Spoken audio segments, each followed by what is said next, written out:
भाजपाचा हिंदुत्वाचा फुगा फुटलाय, साधू हत्या करणाऱ्यालाच भाजपात प्रवेश दिला, उद्धव ठाकरे यांची भाजपावर टीका।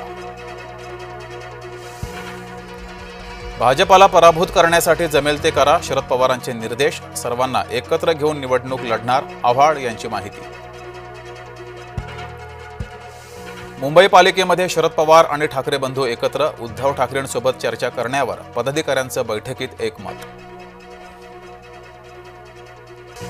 शिवसेना आणि मनसे आधीच एकत्र आलेले आहेत, ही लोकेच्छा आहे, त्यासाठी कुणाच्या आदेश किंवा परवानगीची गरज नाही, संजय राऊत यांची प्रतिक्रिया। काँग्रेस पक्ष अमिबासारखा, काँग्रेसचं डोकं कुठे आहे हाच प्रश्न, मनसे नेते संदीप देशपांडेंचा काँग्रेसवर निशाणा। मुंबईत भाजपा काँग्रेस कार्यकर्ते आमने-सामने, अमित साटम यांच्या कार्यालयासमोर काँग्रेसचं आंदोलन। उमेदवारी नाही, काळजी करू नका, ज्यांना ह्या निवडणुकीत थांबावं लागलं त्यांना मी दुसरीकडे ऍडजस्ट करेन, अजित पवार यांचं आश्वासन। छावा संघटनेच्या विजय घाडगेंना पोलिसांनी घेतलं ताब्यात, अजित पवारांची सभा उधळून लावण्याचा दिला होता इशारा। अर्णव खैरेचा जीव ठाकरेंमुळे गेला, भाजपाकडून थेट घणाघात, मुंबई भाजपा आंदोलनातून करणार ठाकरेंचा निषेध। शेरोशायरी चालते तर उर्दूमध्ये पत्रक का नको, भाजपा आमदाराचा विरोधकांना सवाल।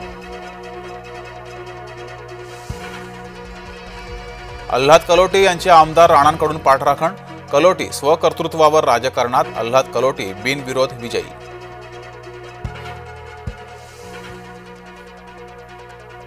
मुख्यमंत्र्यांचे मामे भाऊ बिनविरोध आलेच कसे, नाना पटोले यांनी विचारला थेट सवाल। भाजपा दबाव टाकून अर्ज माघारी करवतोय, नाना पटोले यांचा आरोप।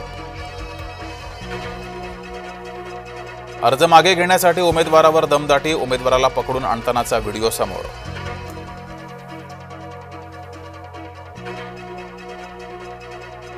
गौतमी पाटीलच्या कार्यक्रमात धुडगूस, मागच्या प्रेक्षकांना दिसत नसल्यानं गोंधळ।